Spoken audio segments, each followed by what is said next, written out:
Hi, everybody, welcome.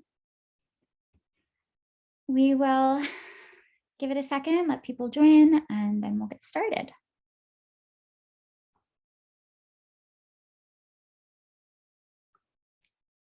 Hi, Logan, welcome. Hi, Jessica. We're just gonna give it a few minutes or a minute or so to let people join, and then we'll jump right into it. Hi, Jennifer. Feel free to say hi in the comments. Hi, Tiana. And let me know where you're joining from. Amanda, hey, I love seeing all these names that I recognize.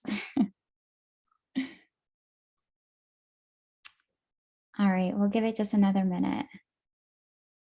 We have so much to go over today, but all good stuff.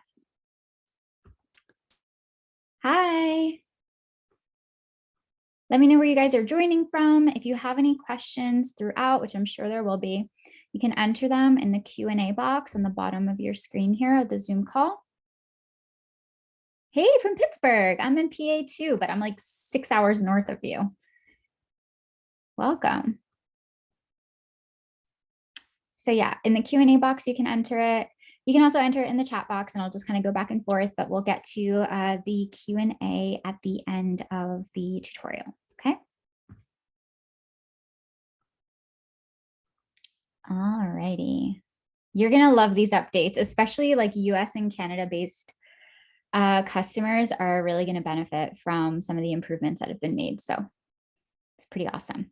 All right, let's jump on in. It's recorded, so if anybody joins afterwards, they can check it out later. Hi. So we're going to be going over, as you guys know, Foyr 2.0, which right now you might have noticed is called beta on your dashboard. So let me quickly show you where that is first. So if you go to your dashboard here, you're going to go in the top right-hand corner, click on try beta. So this is like our existing software, the existing projects that you're working in. And then when you select try beta, the projects change. So these are just projects that I've been working on in beta, but right now it's going to be different. So the option to migrate projects from the current software to beta is going to happen in about a month. So if you're starting a new project, just keep in mind, use beta because you're going to have all of these improved functionalities. And then we'll be able to migrate your older projects to benefit from the new functionalities in about a month. But I don't want you to start a project in the existing software thinking that you can make that migration happen right away, because that's still in the works. Okay. So new projects start here. You're going to create a project in the exact same way. And then when you do, there's some changes. So if you haven't already given this a try yet, I have the old interface right here and the new interface right here. So you can already see that there's some differences, and I'm going to be walking you guys through just the interface change, but also the tool improvements. So number one, I've got my list here. So if you see me looking down, it's because I don't want to forget anything. Let's go over uploading a floor plan. So the upload floor plan icon is now at the top center of your screen. Used to be over here next to export. It's simply moved. The process for the most part is still the same. You're going to save your floor plan as an image file to your computer, click on upload, and then we'll find that in our folder. Here, where you're cropping your floor plan, same basic process, but we also have a few added tools that help. So you can zoom in, you can zoom back out, and you can also click on fit, and it will fit to the outside of the floor plan. For me, it actually is all the way out here because I have these exterior structures. So I'm just going to tuck this in to focus just on the house itself and manually make those adjustments.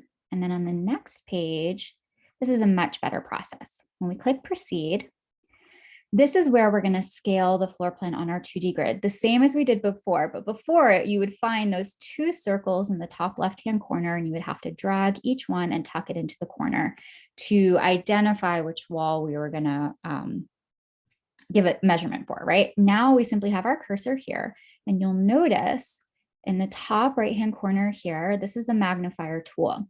So even though my cursor's over here, I'm actually going to focus my eyes on that green plus sign to make sure that it's tucked in perfectly. So it's just kind of zooming it in for me. So I'm going to click And then you'll notice as I start to move out my cursor, now it's creating this fun little ruler. And again, I'm just going to move it across this space, and then I'm going to quickly bring my gaze back to that green plus sign and click again. So if you don't feel like you've gotten it perfect, you can use these black circles to make adjustments. It'll bring up that magnifier once more. And this is just a much more stable tool. Sometimes the circles would get stuck. This won't happen with this version. You'll also notice that before we used to enter our dimensions down here. Now we're just going to type it right into this window. So let's say this is 12 feet. I can change my measurement units. We now, for our US and Canada based customers, this is exciting. We now have inches in like everything. We can draw our walls in inches. We can enter sub-inch dimensions. I can't wait to show you, but that's also an option here. So if you went to a space and like me, you write all of your interior dimensions down as inches. I used to come home and then like change all of it to feet and it would lose some of its precision in the process. Now you don't have to worry about that because everything can be entered this way. Cool, cool. And lastly, you can just increase or decrease the transparency of the floor plan itself and then click done. And now this is going to load in just a few seconds onto the 2D grid, the same as it did before, and automatically bring us to background plan mode, which is indicated right here,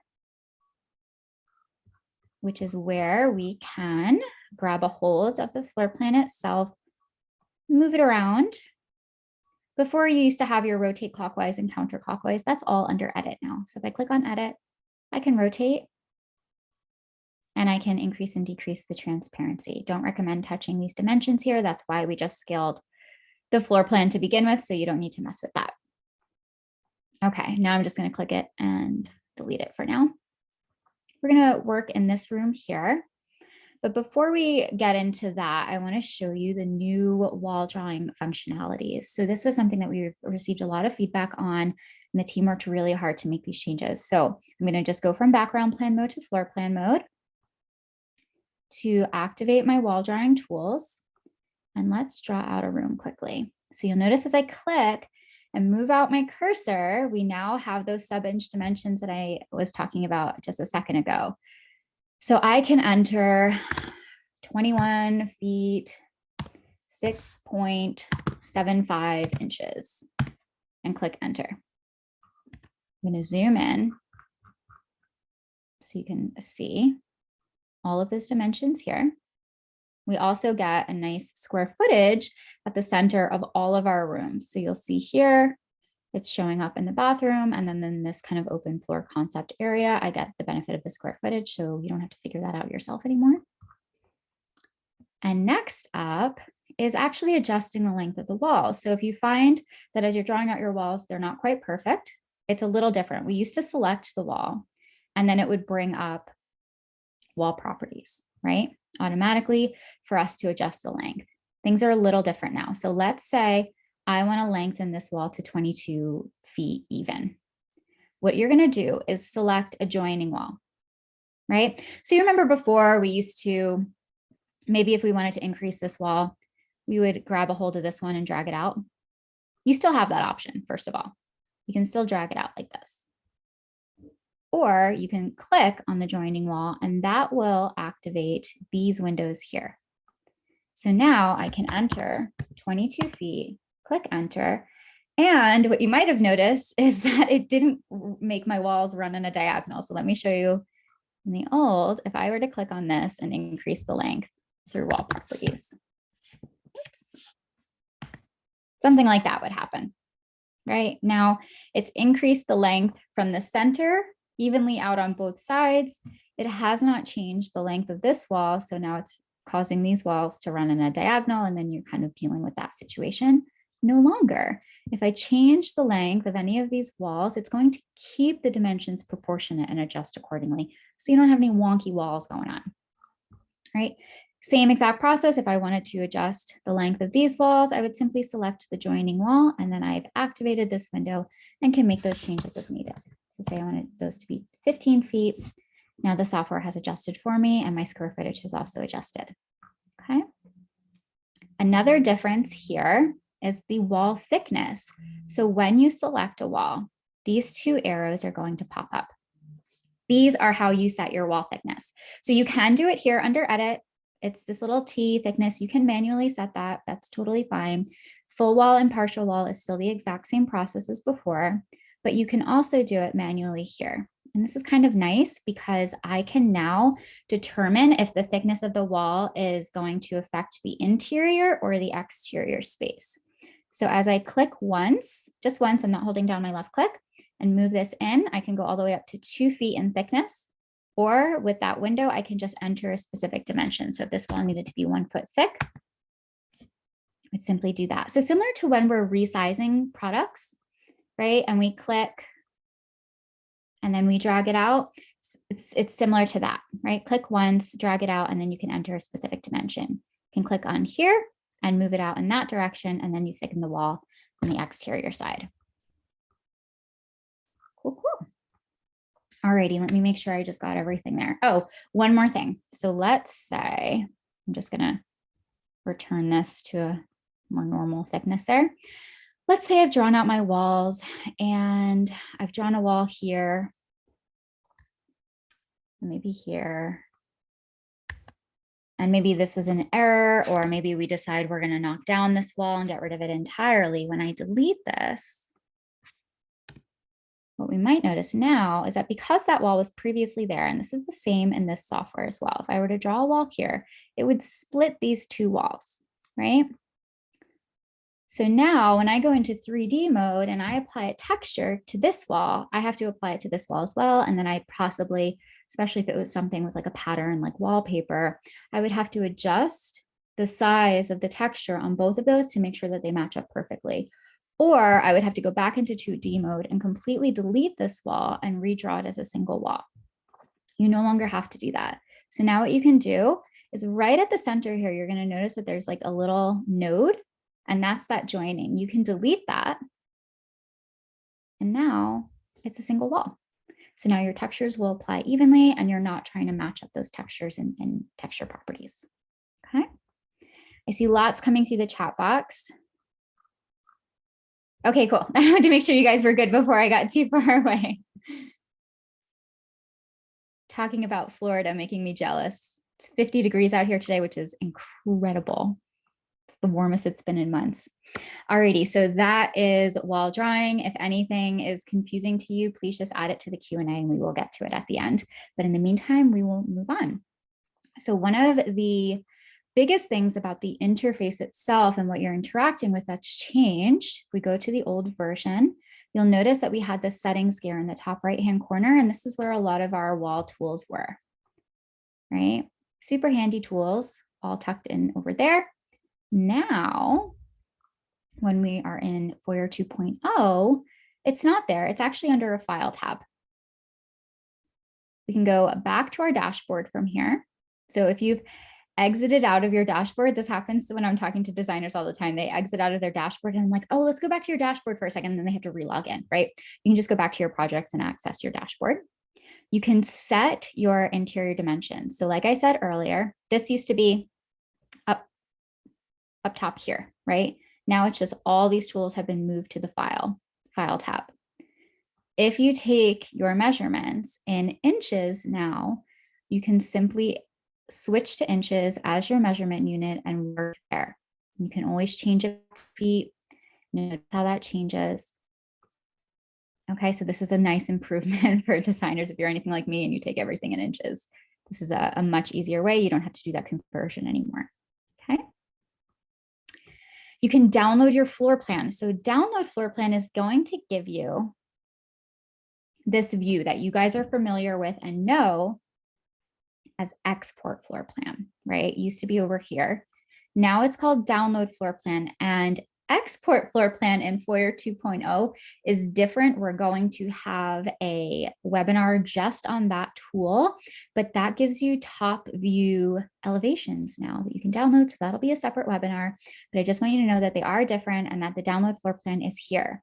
One of the improvements of this tool is that if you've been using the software for a little while, you'll know that if you drag and drop products, say this rug, and then you went into 3D mode and you changed the texture that was applied to this rug and then navigated back to 2D to download this view, the textures that were applied would revert to their default or original setting.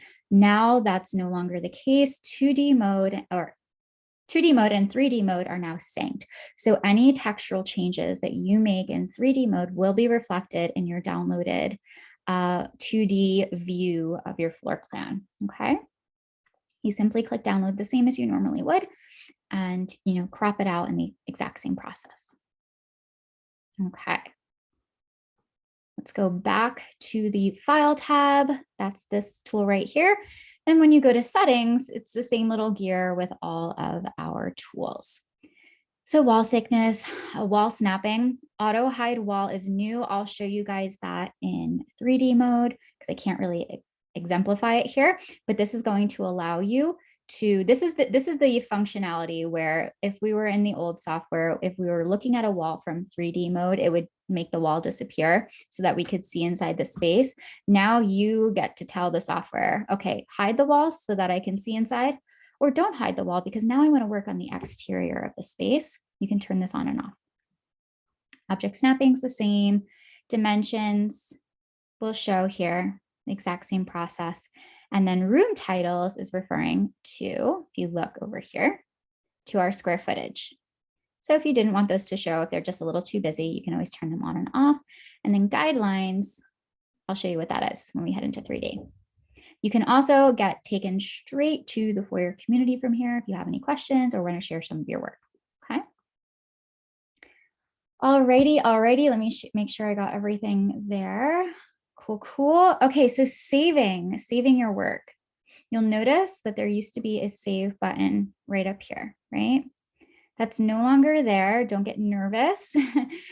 This is much improved. So projects in Foyr 2.0 automatically save, number one. Number two, they save instantly anytime you make a change to your project. So you'll notice this says last saved 4 minutes ago. That's because I haven't moved anything or built any walls. I've just been talking for the last now 5 minutes, right? So, but as soon as I were to move something,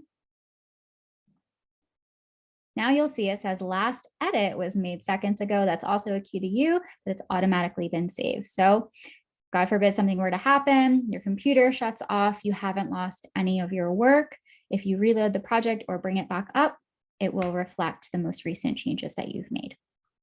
Okay, so don't worry about having to click on that save button before you disappear. Last time, the autosave would take place every 3 minutes. And one of the issues that would occur is that, say somebody's computer went silent, they stepped away from their computer for a second, it went silent, and that equates to losing internet connection, right? So what would happen is any changes made within that 3-minute period of time, if they didn't manually save it, they would lose that work if they reloaded the project. So that's all been corrected now if that's something that you've experienced in the past.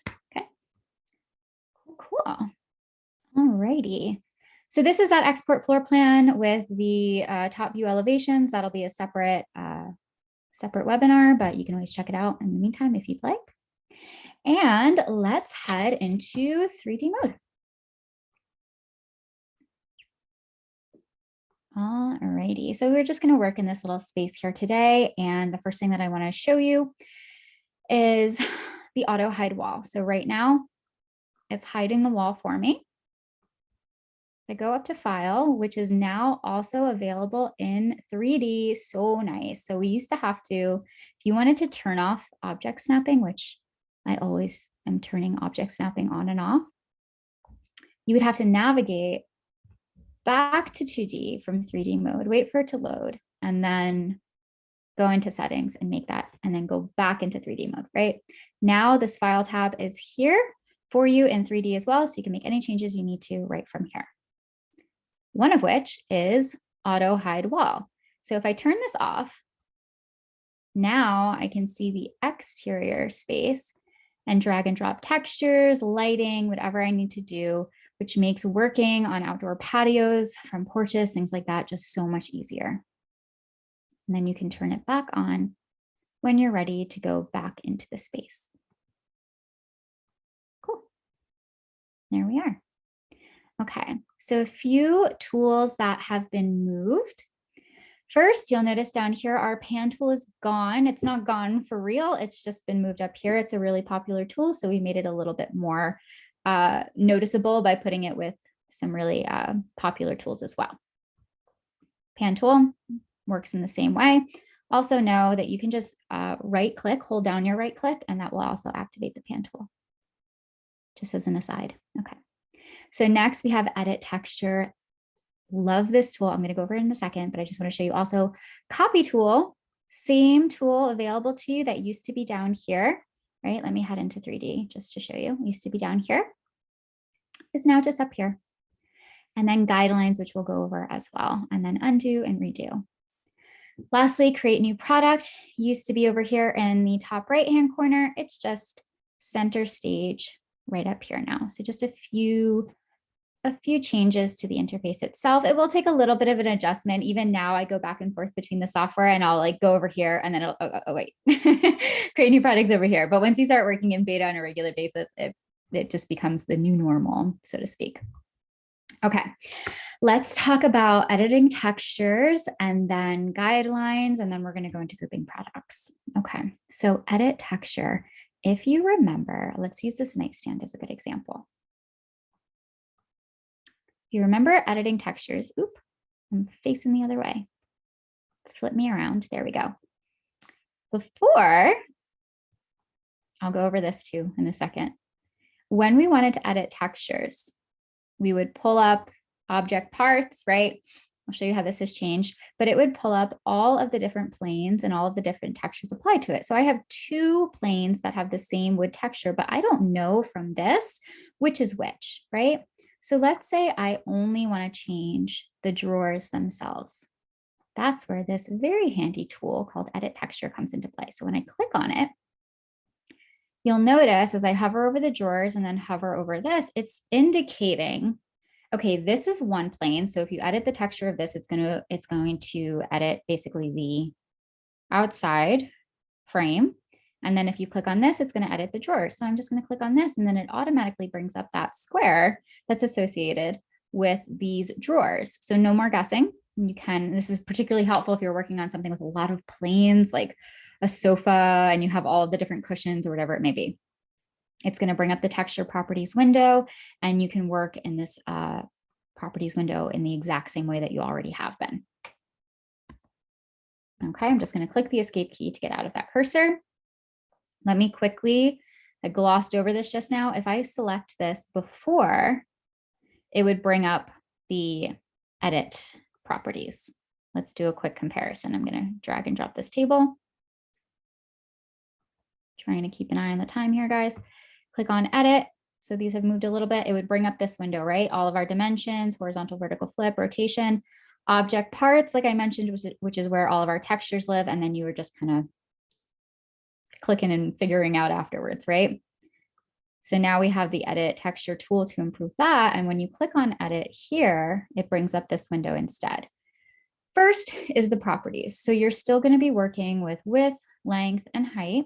It just looks a little different. You can still do a horizontal and a vertical flip. You can change the position on the X and Z, not really applicable here because you would just use your arrows, but your raise from floor, this is an important one. I'm going to throw this into free movement so that I can get my raise from floor. Your raise from floor used to be up top here. This is now your position on the Y axis, right? So if this is not active, if this is grayed out, it's simply because your product is not in free movement. And ideally, why would I move this up off the floor? Unless I had some kind of ledge on the floor and it was like a multi-level space and I needed to lift it up off of the default floor, then I would throw it into free movement and move it up. And then I could set that specific dimension if it needed to be however many feet above ground level.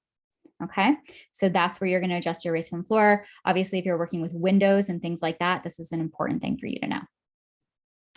Then from here, rather than going to object parts, you're just going to switch over to textures. That's where all of these live. And then you can also activate the edit texture tool directly from there and click rather than going to here. Okay, so two different ways to access that tool. Last thing about this window, so from textures, then we go to information. This is just the general information that used to pop up at the top here. It's now just included to the side to make this just a bit more organized. All right, and then you can still see similar products if you need to. Cool, cool. That texture tool just makes life so much easier. Alrighty, next is guidelines. So a big request and things that you guys asked for is, can we have the ruler tool in 3D mode so that we can space things and whatnot? And the answer is now you can. It's called guidelines and it lives up top here and it looks just like a ruler. So what I'm going to show you, one of the things that I use the ruler tool for all the time in 2D mode is to evenly space out my recessed lighting on my ceiling. So I'm going to show you how to do that now in 3D using guidelines. Okay, so I'm going to just double click on this ceiling here. Now I'm going to grab my guidelines tool. It's going to change my cursor. It's going to look kind of like if you were drawing in Create New Product. It's going to snap me onto the edge in the same way. I'm going to click once and then I just move out my mouse. So I'm not holding down my left click and then I can set a specific dimension. So let's say this is going to go every 4 feet. Click. Click again, move it out, and so on and so forth. For time's sake, I'll just do a couple, but you'll get the gist. Okay. So they're 4 feet apart, and now let's say from this wall, they need to come out another 4 feet.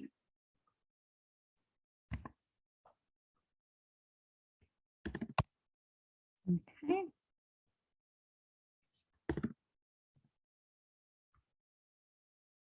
And one more, because I'm OCD and I don't like that that's not even. Okay, there we go. Alrighty, so now I have this nice, beautiful grid. I'm going to grab some recessed lighting and I'm going to drag and drop. And what I want you to notice is it just snapped me in. I didn't have to like eyeball it. How close is it to the line? It just snapped me right into place. And there it is. Right now I can clone this. It adheres. New cloning property as well. When you clone a product, it adheres to your cursor. It doesn't just clone it next to the existing product. So now you can place it yourself. It's going to snap into place for me. And now I can do this over and over again. I can also group these, which I'm going to show you has some improved functionality in just a second. Clone them. It's going to attach, and then it's just going to snap in for me. Right, so if I did 1, 2, 3, 4, 5, however many, I would just group all of those and then clone it twice, and then my recessed lighting is done. And it's super precise because it's snapping it in. So not only have I set the guidelines for the software, but then the software is taking care of that precision for me. All right, this will work on floors, walls, ceilings. It will also tell you the difference between products themselves, and it will snap onto the edge of the product for you. So again, you're not guessing and you're not eyeballing it. Alrighty, if these lines get a little busy after you're done using them, just click on guidelines again, and then that's going to bring up the trim tool. If you've used Create New Product, same exact process. You're just going to go ahead and click on each line and get rid of it. Also, if you've made a mistake with your measurement, you can, of course, hide it away, but it won't affect the placement of the lights. Okay. So 2 new super handy tools, hopefully saves you some time and increases the accuracy of your placements. Alrighty, what's up next? Let me refer back. Oh, grouping. Okay, I love this. So if you remember before, let me drag and drop just a few random stuff here. Before, when we would group products, we would have to, and this goes for 2D and for 3D mode in the sense that the process is going to be the same for you guys, okay? I'm just going to show you in 3D though. If I wanted to group a product here, you'll see this one's in free movement, this one is not. So what's going to happen is if I hold down, I'm on a MacBook, if I hold down Command and then click on this, it doesn't even allow me to highlight both of them because this one's not in free movement. So before you could even group things, you had to put everything into free movement first, and then you could group. And then when you did group, you didn't have access to any of the tools except clone, right? Or rotate.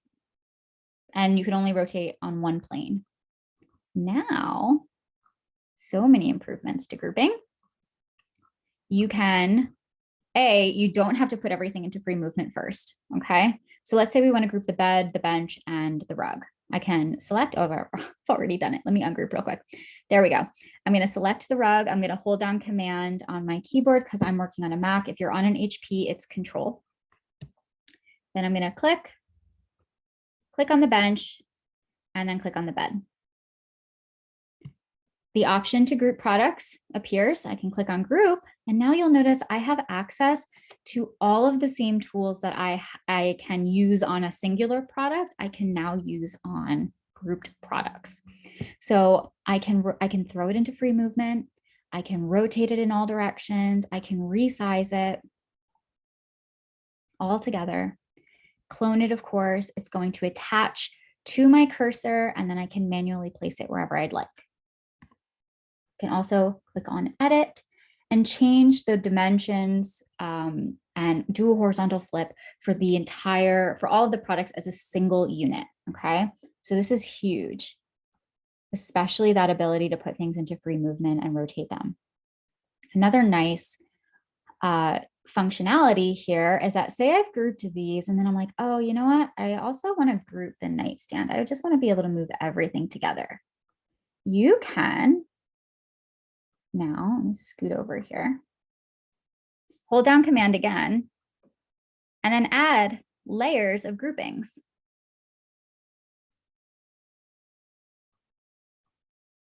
Oops, because I wasn't looking at it. There we go. Hold on. There we go. So now I've added the nightstands, and now I can add the group. Right? And if I were to click ungroup, it's going to ungroup layer by layer. So it's not going to ungroup everything. First, it's going to ungroup the nightstand. And then this unit will still be grouped, and then it would ungroup the bed from the bench and from the rug. Okay.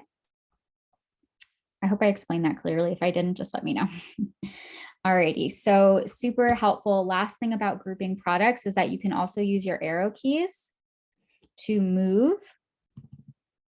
That's moving down because I'm looking at it from this perspective. But if I look at it from the side perspective, there we go. I can move it forward, back, up, and down using my arrow keys rather than just my mouse. Same for ungrouped products. You can now select and move it to the side and back. So if that's, sometimes people just prefer to work with their arrow keys. If you do, you can do that now. Alrighty, let's go quickly. I know we're a little low on time. Let's go quickly into create new product. Just going to show you, there's just a nice improvement on the functionality of push pull on curved items. So create new product again is at center stage, top center here. Our tools here, and let's go into this room. We've got a nice blank space here. Let's build a ceiling design, and I'm going to show you. I'm going to grab my rectangle tool. You'll also notice that as I'm going from 2D to 3D to all of these different tools, it loads so much faster. That's one of the improved functionalities that's kind of like behind the scenes. All of your projects load so much faster, which is really nice. Okay, so I'm just going to create a little ceiling design here. And one thing that wasn't available to us before, if I were to draw something curved, like a circle here, say I wanted to place a chandelier in there, but I wanted to create some kind of ceiling design around it as well. I pull this away.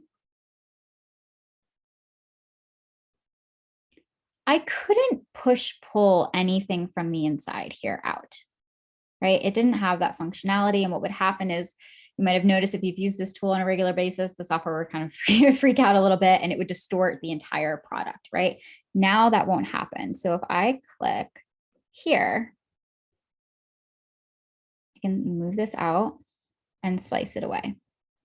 And each individual segment of this circle is now kind of under my control, so to speak. I can manipulate it individually. without that kind of weird effect of messing up I clearly can't talk and do this at the same time without messing up the shape and the integrity of the rest of the shape that you've created. Okay, so improved function there on curved items. And now each one of these is an individual plane that I could manipulate if I needed to. Alrighty, cool, let's click done. Just gonna delete this away. Okay, let's head into render mode. I don't think I forgot anything here. And I'll talk to you guys. I'm gonna head into render mode here too. Show you the difference. So much going on in the chat box. Let me check it out real quick. Geraldine, how are you? I'm so glad you joined.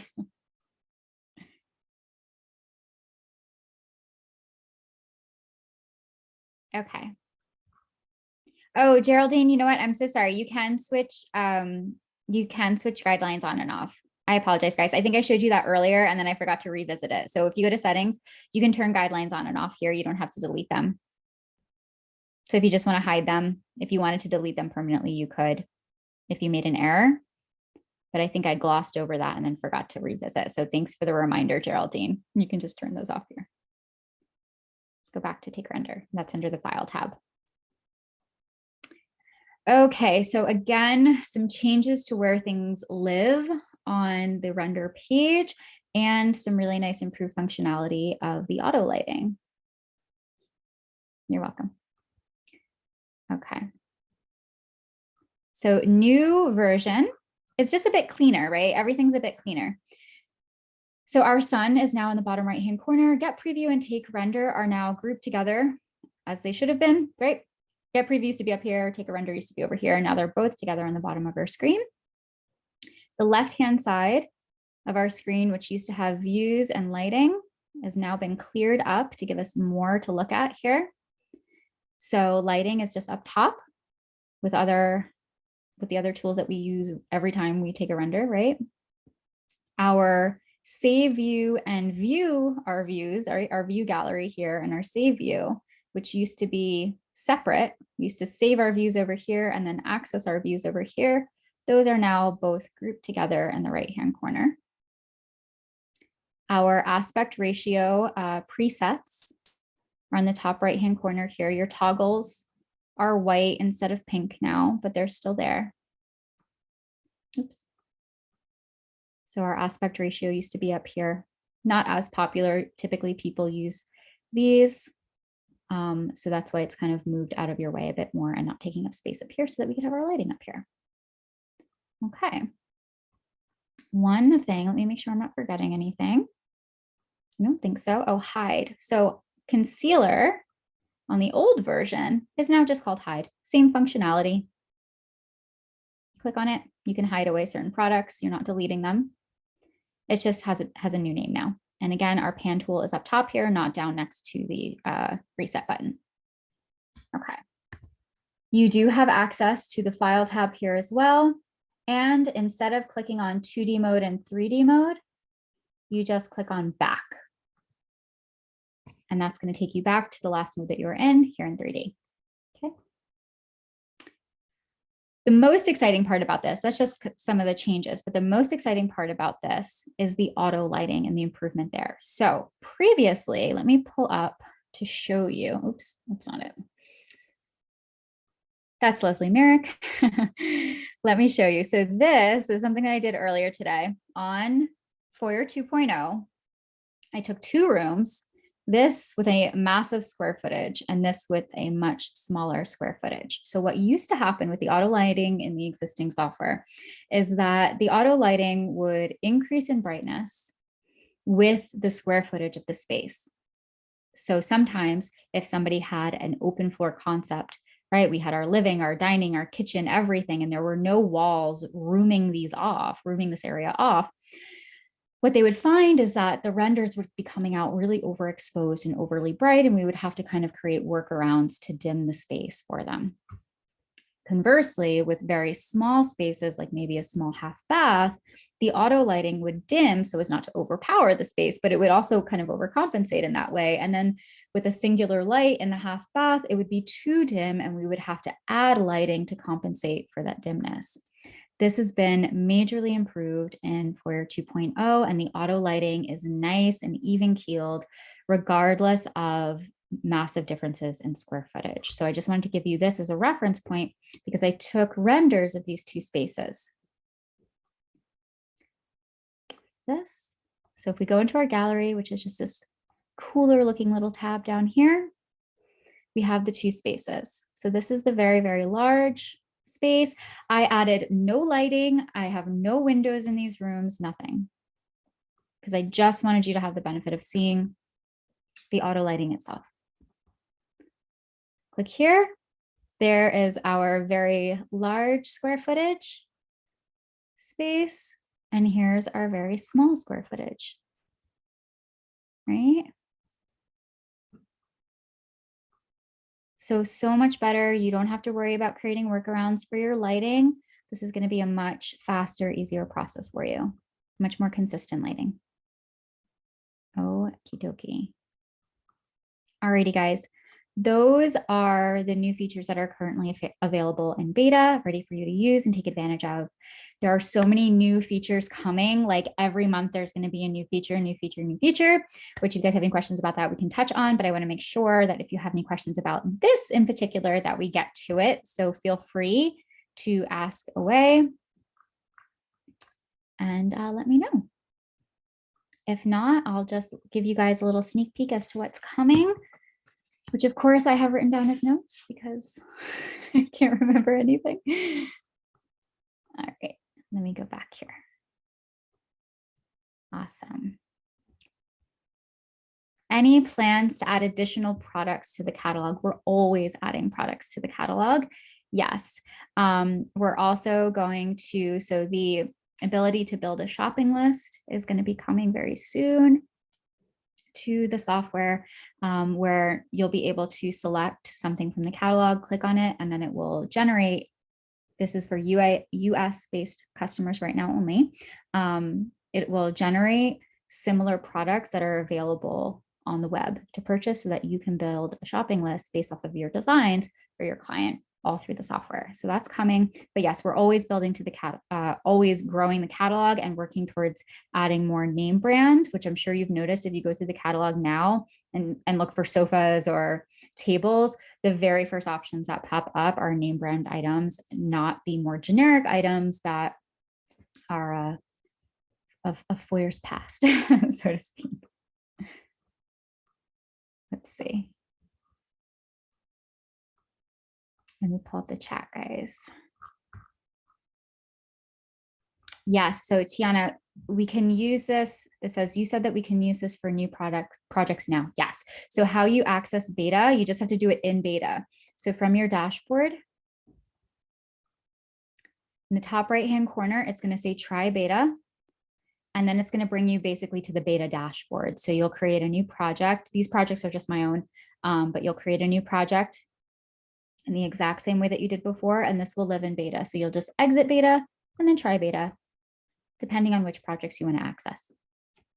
In 1 month, we will be able to migrate our current software projects into Foyr 2.0. So that is coming, but if you want to be able to access these tools, make sure that you start the project in beta because we can't migrate it right now. Okay. Awesome. All righty. Any other questions, guys? I'm glad that that was self-explanatory. Cool. All right. So with just the last few minutes, I'll quickly go over some of the things that are coming very soon. Participate in the design challenge on the community. Perfect perfect plug there. You have a chance to win $500 gift card just for creating a design that is Valentine's Day inspired. And then make sure that when you add it to the community wall, you add the hashtag Foyr Design Challenge, and you'll automatically be entered to win. So that's running all month. Yeah, go ahead and submit it. I'm checking them out every day. Awesome. There are still baseboards. Yes, Tiana. So the baseboard feature is still present and still active. So we didn't get rid of any tools. Any tools that were really useful to you are still present. You might notice that the select tool is no longer present like it was here, but that's because you can group products just by selecting them, holding down Command or Control, and grouping them in the exact same way in 2D mode and in 3D mode. So that's the only thing that we've gotten rid of. The save button is gone because it's an improved functionality, but any of like the very useful tools are all still present. Okay. Alrighty, so let's quickly go over elevations. So this has been a big one, right? We're going to be, like I said, going over the top view elevations that are currently available in beta in a separate webinar. And in about 2 weeks, we're going to be having interior elevations available. Such a game changer, especially for kitchens and baths where we really need those specs. You'll be able to download them as a DXF file so that you can import them into other software. So that's a really handy tool that's coming very, very soon. And some other things that are on the pipeline right now that'll be coming, like I said, about once per month, a new feature will be coming as we enter springtime. We're going to have auto crown molding. So excited for that. We're also going to be having a new kitchen catalog kind of experience. So when you're building out a kitchen, you're going to be able to select a cabinet, select a style, select the hardware, and it will apply it for you. You're also going to be able to click on a countertop and define whether it's hard edges or curved edges. You're going to be able to click on a part of the counter and create a cavity for a sink and whatever shape that needs to be. We're going to be having wall and floor patterns. So similar to editing your baseboards, you'll be able to click on a floor or on a tile and specify the design pattern. So if you want a specific subway tile and a herringbone pattern, with a few clicks, you'll be able to specify all of that information, and then it will apply it to the surface for you. Really exciting. So no more having to upload specific custom textures to kind of mimic it or build it out and create new product, which is very time consuming. So those improvements are all coming by springtime. Super great. Awesome. Cool. Well, guys, if anything pops up after this or you're not sure you're using beta, do sign up for a demo, right? Those are available to you, and myself or one of the other customer success managers would be happy to walk you through beta if you forget anything. This will, of course, be on our YouTube channel as a reference. And if any new questions come up, just add them on the community wall, which you can now access from beta. And myself or one of my colleagues will be sure to give you an answer right away. Okay. That being said, it was great to be back, and I'm so happy to see all of these familiar faces or familiar names on the audience, and I will see you guys next week. All right, bye.